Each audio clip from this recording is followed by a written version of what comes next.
Hello beautiful soul! Welcome back to my channel. This is my channel from Japan, Kabayan Cancer. This reading is for you. Maraming salamat muna sa mga subscriber, new subscriber, cross-watcher. November, ano tayo? November 1 to 15. Teka lang.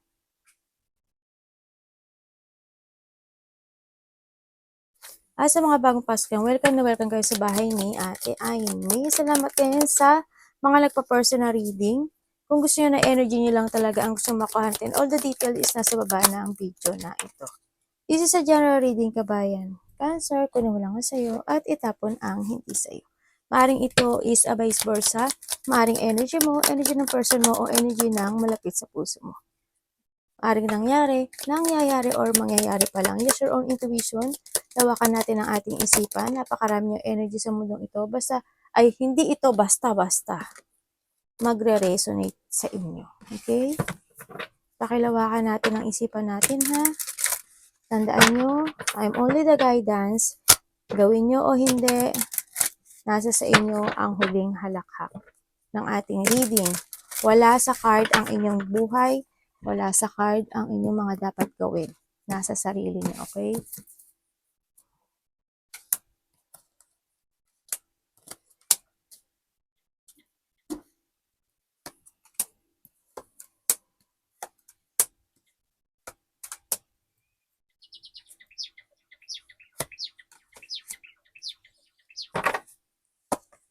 Ingat sa mga makakasalamuhang tao. Dahil isa sila sa pwedeng mangloko sa inyo, nakawad kayo.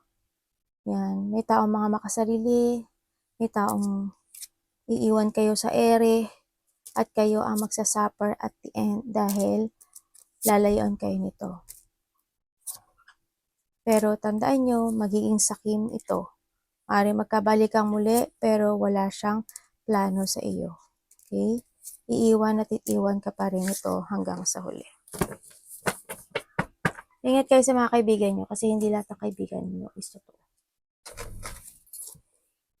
The Gong, exciting event para sa'yo, Cancer. Maaaring may mga magaganap na ikaka-excite mo this November. Ano ba yun? And we have the family sorrow. May mga pagdadaanan na related ang iyong family, anak, karelasyon, angel, spiritual guidance, protection from a harm. Maaaring may nagbabantay sa iyo na isang angel or nawala na sa buhay mo, no? Maaaring ito is kamag-anak mo. Hala, may naiwan na ano. Ingat kayo sa finger, warning, there's a problem sa ngayon at sa future na darating. May mga problema daw and someone will try to make you do something against your will. Ingat ka, diba? May tao talaga na may balak na masaktan ka. Diba nakita pa lang natin dito sa una kong sinabing yan. Ingat ka rin. With a younger man, maybe you're dealing or relationship with the younger man. Parang kapatid mo, ikaw, karelasyon mo, o sino man siya sa buhay mo. So, kaya sa nakita ko sa'yo dito is, parang makareceive ka ng text message or a news. Good or bad man yan, no? Sa nakita ko dito. Makakaramdam ka ng sitwasyon na parang you feel incomplete. Ano yan, hindi ka masaya, ganyan. Kasi hindi ka nila maiintindihan.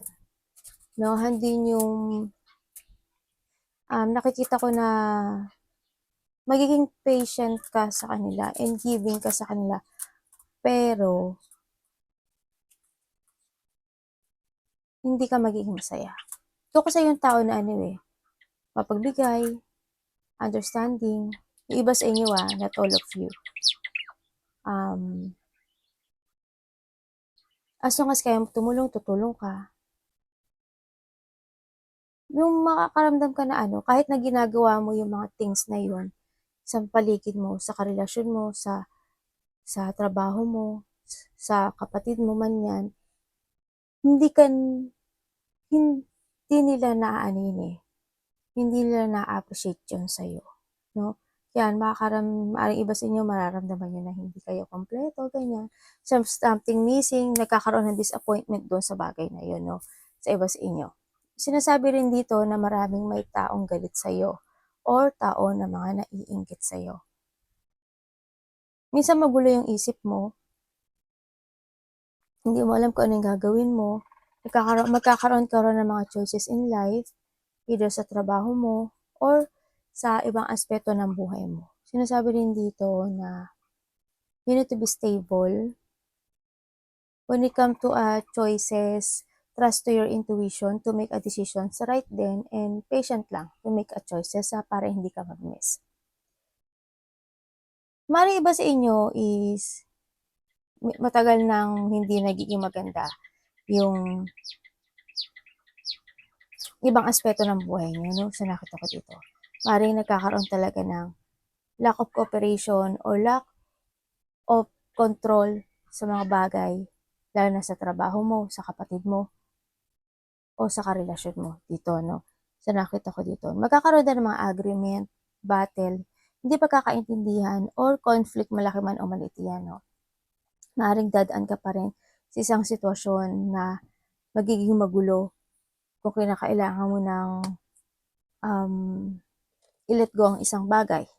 Kasi sinasabi dito, you need to defend yourself kung alam mong tama ka. Protekta mo yung sarili mo, strong will. Medyo, yung iba sa inyo is, if you want na magkaroon ng new beginning sa buhay nyo, try nyo. Hindi ko naman sinasabi na abandonahin mo or layasan mo. Mag-change ka ng mga decision sa buhay mo. Try to change yung mga decisions in life, ganyan. Kasi marami akong nakikita dito or may tao ako nakikita dito na they backstabbing you. Yun ang nakikita ko. Tingnan natin. Page of Cups.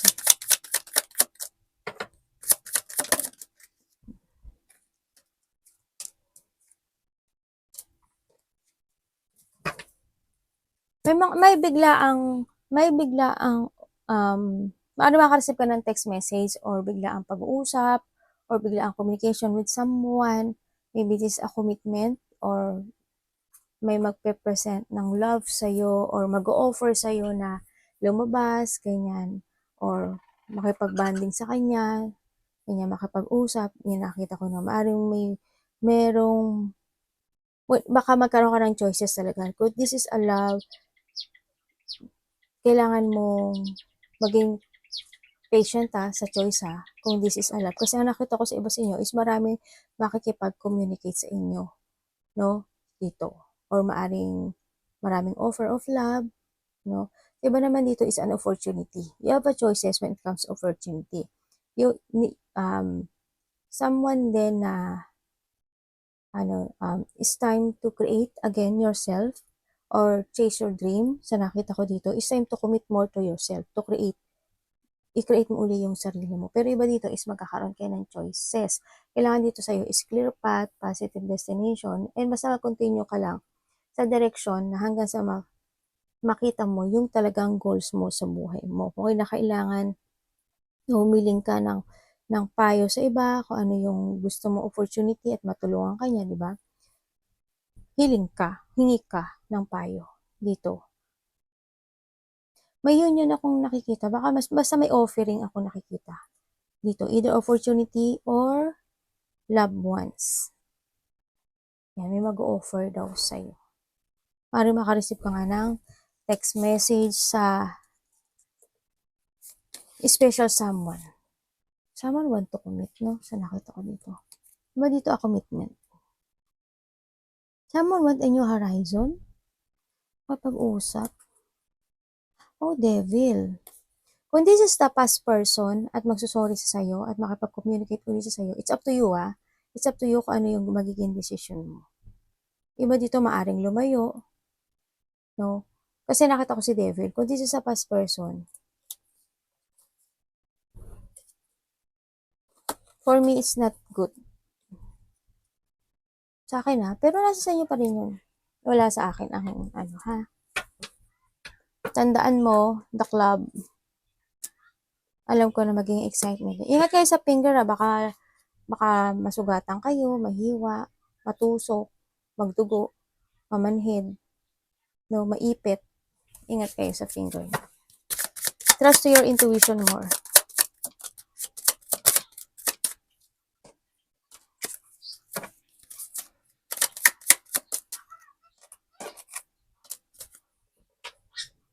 Anong nangyari dyan?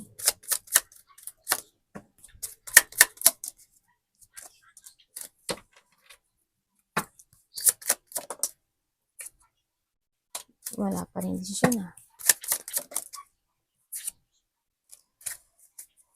Ano na? I hope. Okay. You need to trust to your intuition. Kung alam mo na hindi ka na masaya kung nasaan ka man ngayon or more on disappointment ang nararamdaman mo. No? Kung may mga disappointment ka na mararamdaman this is time na try another decision. I-withdraw mo ang isang bagay na hindi ka na nagiging masaya. Diba? O kaya, magkaroon ka ng mga bagong pananaw sa buhay mo. Ganyan. Try another new path sa iba. Kung hindi ka na masaya sa trabaho mo, go. Kung hindi ka na masaya sa relation mo, go. Kung you feel incomplete at parang there's something missing when it comes to your life, hanapin mo kung ano yun. Diba? Tanongan mo yung sarili mo. Ano ba yung makapagbibigay ng fulfillment and joy sa buhay ko?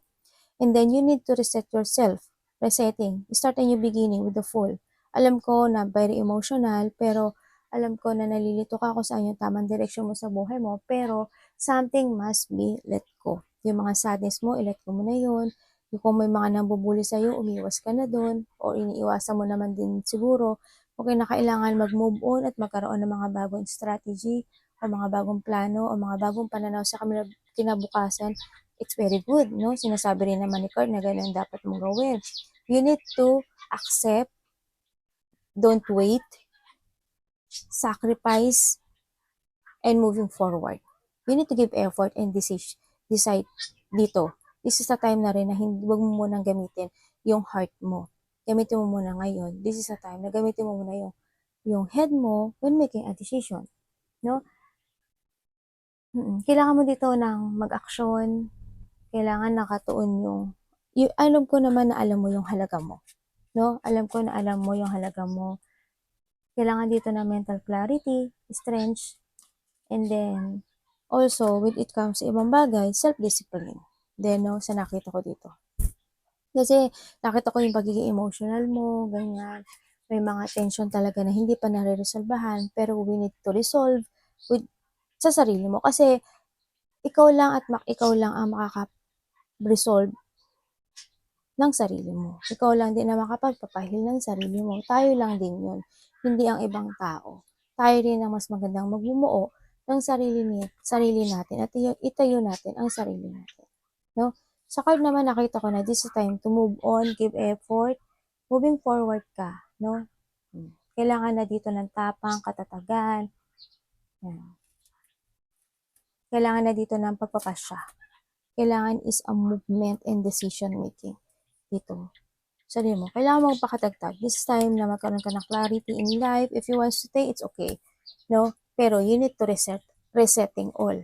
Reset yung mga decision mo, mga rules mo, mga patakaran mo, mga everything. Kung dati is masyado ka mabait, at kung dati is masyado ka maintindihin, pinalagi mo siyang pinagbibigyan, palagi mo siyang pinapatawa. This is time na rin siguro na magkaroon ka ng resetting, no, sa sarili mo. Baguhin mo yung mga patakaran na nangyari in your life, no? Para magkaroon ka ng pagbabago. Diba? Tingnan natin. Kailangan mo rin magsalita. Diba dito may sikreto or handun talaga yung emotions na pananahimik dahil handun yung sadness. Sabi na po, kailangan mo ngayon is maging matatag. Protect yourself. Depensa mo yung sarili mo. Diba? Bakit? Kailangan mo ngayon is self-love. Ang sinasabi dito.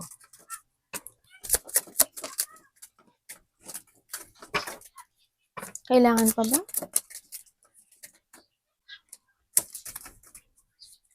Hindi na, diba?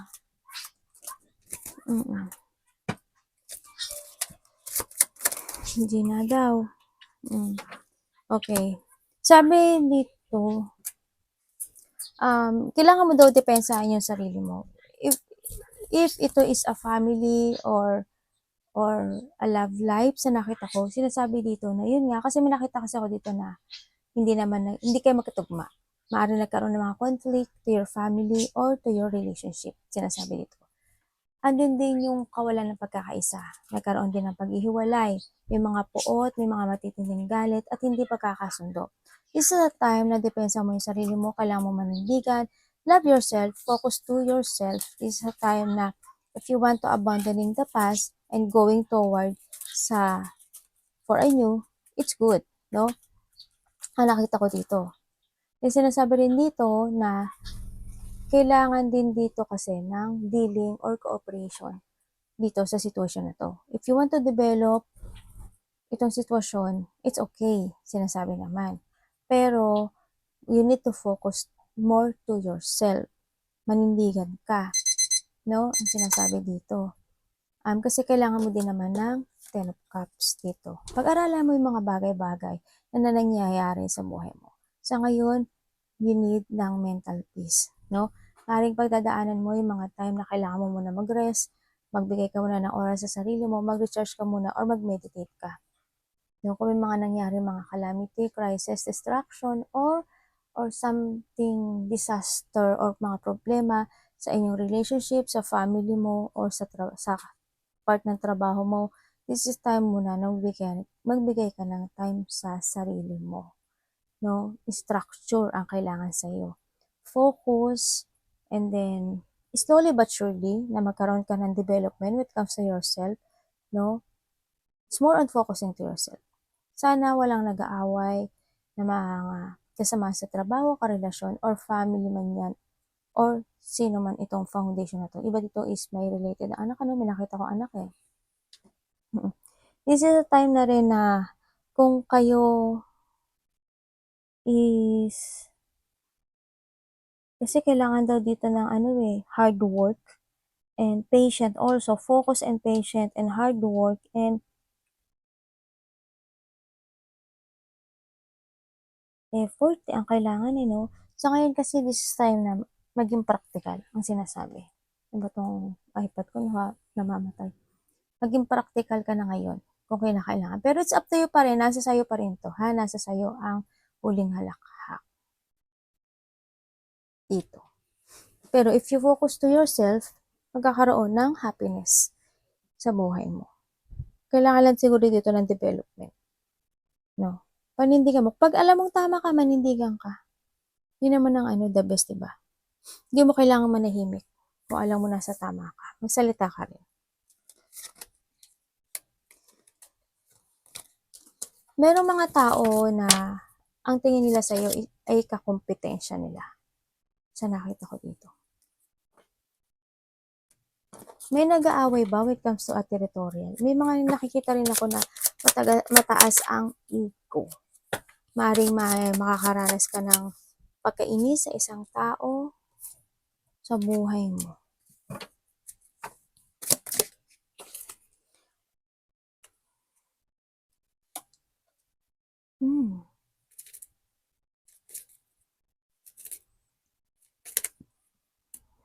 May mga meron kang pagdadaanan na isang bagay na malilito ka raw. Oo, malilito ka kung kinakailangan mo pa siguro. Kasi patawarin ng isang tao or pautangin man yan or pagbigyang muli yung isang tao sa buhay mo. Medyo malilito ka raw dito. Halimbawa, may nangutang sa'yo. Iisipin mo daw muna na kailangan ko ba siyang pautangin? Mukhang hindi naman siya magbabayad. Hindi naman siya magbabayad talaga. Kung may tao na manghihingi ng sorry sa'yo or may tao na they want a union, something ganyan, maring hindi ka agad makakapag-decide dito sa nakikita ko. Pero pag-aralan mong maigi. Pag-aralan mong maigi kung kailangan mo siyang pagbigyan o hindi. Kasi nakita ko ito is maaaring pagsisihan mo itong bandang yun. Pero nasa sa iyo pa rin. You need to trust more to your intuition. Okay? Maaaring kung may hihingi ng tulong sa'yo, ganyan, maaaring pag-isipan mo siya maigi muna, no? Tingnan natin si Seven of Cups. Three of Swords, oh. You're in pain. May nagkaroon ng separation? Or darating ka sa part ng buhay mo na makakaramdam ka ng emotions. Emotional pain.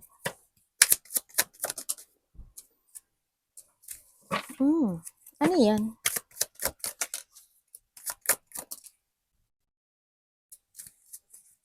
Bakit? Ba't nandito to? Okay.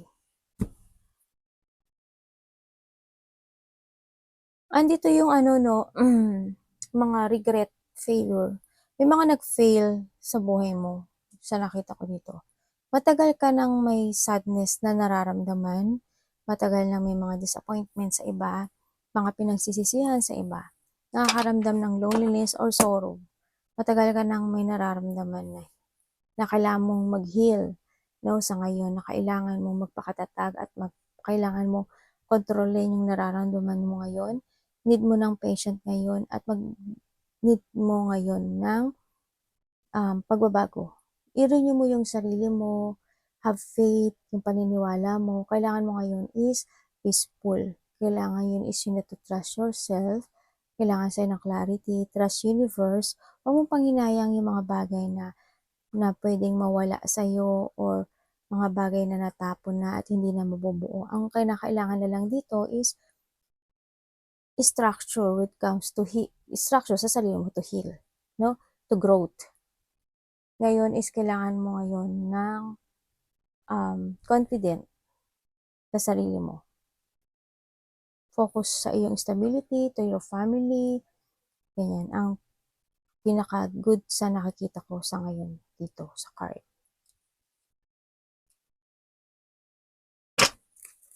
Pero it's up to you. Tingnan natin. Yung iba sa inyo, it's okay naman kayo, kontento naman. Ano ba ang dapat na? To observe. Twice na to. May mga magaganap na mangyayari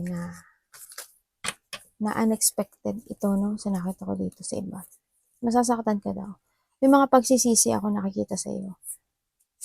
O may mga lungkot. Iba dito is pagkalito talaga. Hindi magiging masaya na maybe iba is a heartache, separation. Learn from the experience, ha. May mga disappointment din kasi sa iba. As in a pain, deep hurt, something. Trauma. Ang nakikita ko. Okay na kailangan na mag-relax muna, no? Magbigay ka muna ng time sa sarili mo. Focus and keep moving to reach your goal. Mag-umpisa ka uli ng panibagong ikaw, no? Sino to? Communication ako nakikita.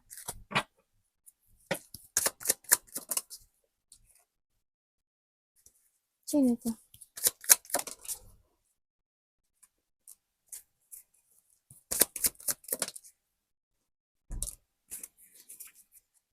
Okay.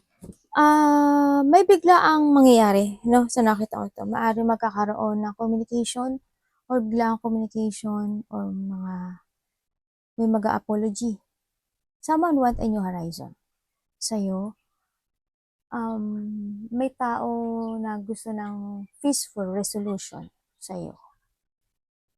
Or ikaw, ito ha.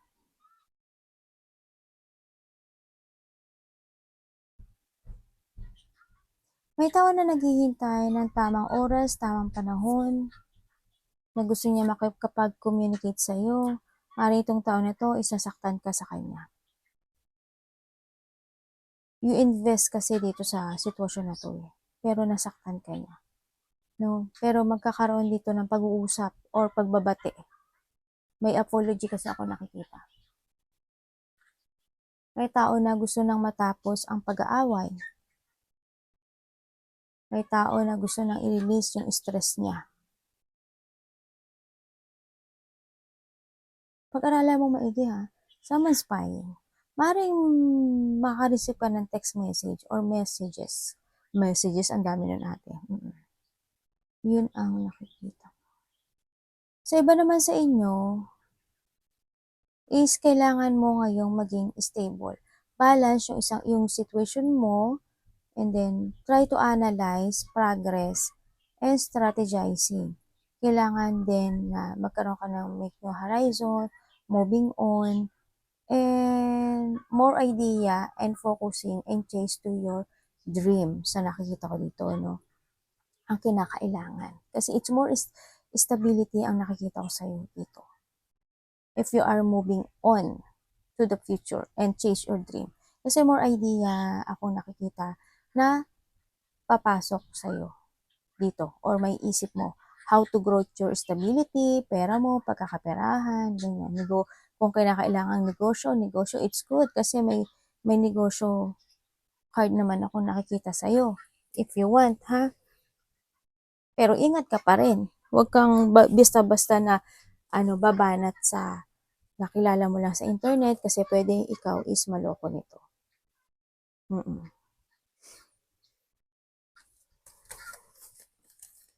May sumasakit ba ang likod sa inyo? Merong ako nakitang abandonment. Hindi ko alam kung ikaw is inabandonahan o may inabandonahan ka or may tao dito in the past na namatay na, no? Sa nakita ko dito. Hindi kayo lahat makaka-resonate. Tingnan natin. Wow. Very good naman to. Good. It's more successful, sa nakita ko to. Make a new horizon kasi there's a victory and success ako na nakikita sa'yo. Keep moving lang and fight, no? You're the survivor, Cancer. Laban lang daw. Sinasabi to, laban lang. Kasi there's an achievement ako nakikita sa'yo. If you are more focusing more to yourself and keep moving to reach your goal, nakikita ko naman, we have the Queen of Pentacles kasi it's more on successful ako na nakikita sa'yo. Nakikita ko rin dito na magkakaroon ng suporta. Maraming susuporta sa'yo, no?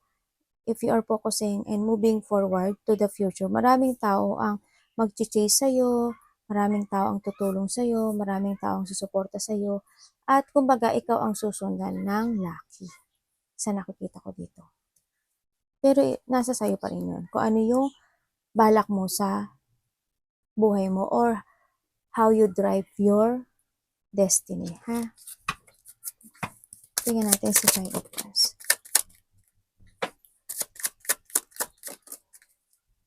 Mo, the Wheel of Fortune, di ba? Sabi ko sa iyo susundan ka ng swerte talaga.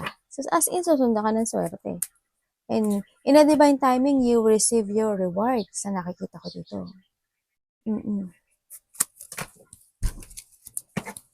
May mga tao na hindi magiging okay sa'yo. No? Kasi, yun nga, sabi ko sa'yo, tingin nila sa'yo is yung karibal nila, yung mga tao na hindi sila willing na makipag-cooperate sa'yo. Sa nakikita ko dito. Mga tao na very controlling, mga tao na kung sila is mangungutang sa'yo, makakaaway mo lang sila kasi hindi sila magbabayad sa'yo. Kasi there's a person here na hindi, kung sa utang man ito o relationship man ito, kasi andun kasi yung sitwasyon na iintindihin mo. Pero itong tao na to or mga tao na to, either kapatid mo, kasama mo sa trabaho, karelasyon mo, kuya mo, magulang mo, sino man ito sa buhay mo, no, tita mo, ito yung someone is they always breaking their promises. Hindi siya yung tao na hindi siya marunong tumupad sa pangako. Kaya magkakaroon lang ng pag-aaway dito. Hindi siya marunong tumupad sa pangako niya, may taong bitter, andun yung pagiging abusado, andun din yung dishonest, manipulative, hindi ito. Wala siya sa katwiran actually. Kaya kung sino man ito, alam ko na ikaw na rin naman nakakaalam kung sino ito. Siguro this is a time na ikat mo na yung mga tao na to, no? Kumbaga, huwag ka na rin makapagtalo kasi in a divine timing, hinahalo na yung karma na para sa kanila. In a divine timing, yung mga nawala sa'yo, yung mga pain and mga sadness na nararanasan mo, pupunuan yan ng universe, ni Lord, no? In a divine timing yung karma ibibigay sa kanila. In a divine timing, sabi nga, yung good karma parating sa'yo. Sabi nga nila, di ba, what goes around comes around. Siyempre, we need to learn from the past din. Kaya, magpakatatag ka na, and now, gamitin mo na ngayon yung head mo, no? You need to see the fact when making a decision. Ang nakita ko dito, ikat mo na yung mga bagay na yun, pag-aralan mo na ngayon, and mas more ka ngayon maging smart than sa dati. Kumbaga, ano yun, resetting yourself, diba? Start a new beginning. Change ng mga rules, change ng mga decision, change mo lahat. Ganun. No? Kasi it's more na blessing ang darating sa'yo. Create again yourself in a new you. Huwag ka lang maghintay ng sign. Kasi sinasabi naman dito na universe is always giving you a sign or always offering you something but you always rejected it. Maybe this opportunity or a love life or a directions in your life. Pero parang hindi mo ata daw nakikita iyon or maybe you are very emotionally nakatutok sa meron ka sa ngayon. Pero it's up to you. Ha? Kasi nasa sayo pa rin. Ikaw at ikaw pa rin ang magdadrive ng iyong sariling sasakyan. Okay? Arigato naman si God bless.